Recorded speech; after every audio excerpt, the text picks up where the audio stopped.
Hey guys, welcome back to the channel.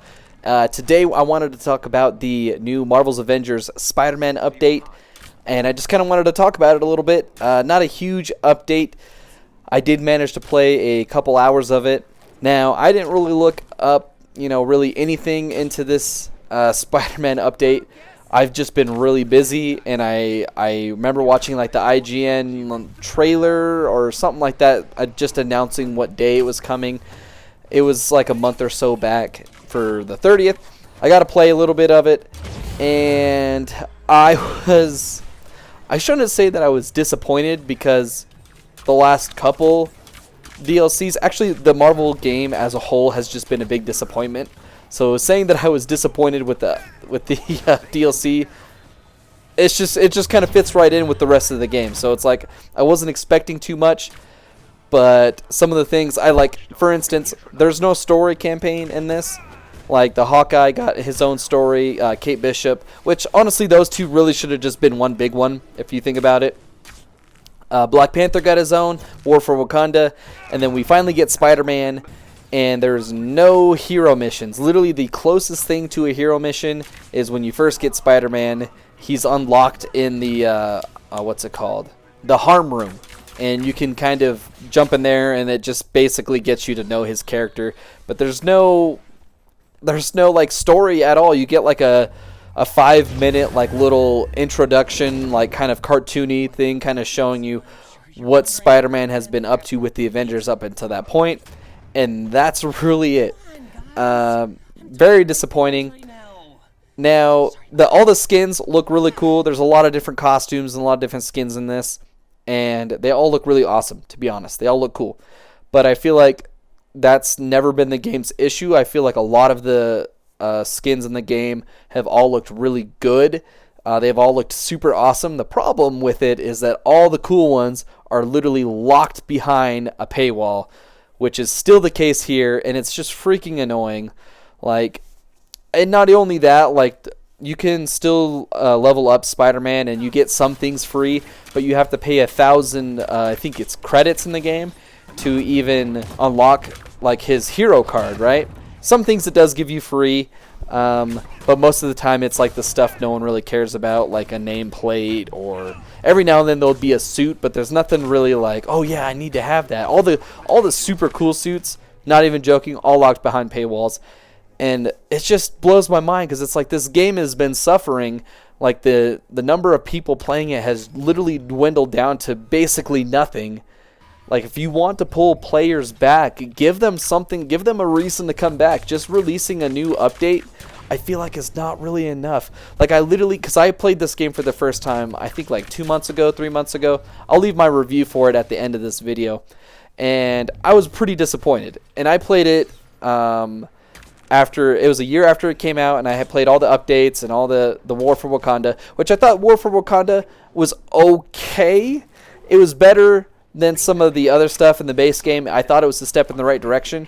But then with the Spider-Man DLC, they didn't even do it. It just seemed so half done. I don't know how else to, I'm like drawing a blank here, but yeah, it just seemed like there wasn't as much effort put into it. Now, before I get into like some of the stuff that I did and didn't like or whatever, I know a lot of people are comparing this to the Insomniac Spider-Man, and I really feel like that's a super unfair comparison. Yes, they're both Spider-Man, totally get it. But I just feel like Insomniac Spider-Man, they built a whole game, a whole mechanic, everything built all around Spider-Man.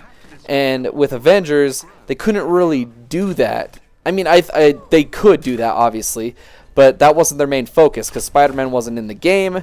It was like, at first, it was, just our core original Avengers. And so I get that it's not going to be as good as the Insomniac Spider-Man, so I'm trying not to, like, compare the two. Obviously, there's going to be a lot of comparisons, because they're both Spider-Man. And it's basically the closest thing we have to compare it to, other than, like, some really old, Spider-Man games. But, I mean, the combat was okay. It was exactly what I expected from a Marvel game. Like, it was nothing super satisfying, or it wasn't super terrible either. It was kind of mediocre, kind of right in the middle. Like, nothing didn't really make me hate it, but it didn't really make me love it either. And the Spider-Man DLC kind of fits right into there. He's kind of reminds me of Black Panther. How Black Panther is very agile and can jump and do all the flips. Kind of reminds me of that, but just he felt like he was a little bit more agile than Black Panther was in the game. I said this already. Everything's locked behind paywalls. Really dumb. Like, I feel like if you're trying to bring people back, like, don't lock everything. Like, give the players a reason to come back. And like I said earlier, there's no story mission, and I feel like that's what really killed it for me. I can look past a lot of these other things, you know, because I'm not really comparing it to the Insomniac Spider-Man or all those other games, you know. But I just feel like that there was just nothing. You just jump in, and I was like, okay. Well, first off, it was kind of hard to find the Spider-Man update to begin with. I must have accidentally clicked away too much or whatever, but it took me like 10 minutes to find exactly where Spider-Man was in there.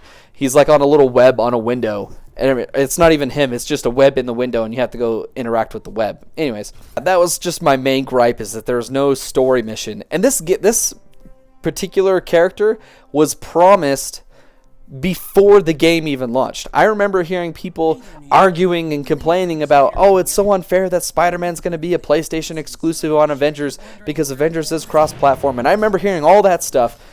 Well, now, I mean, it really doesn't matter because it's not like Xbox is really missing out on Spider-Man.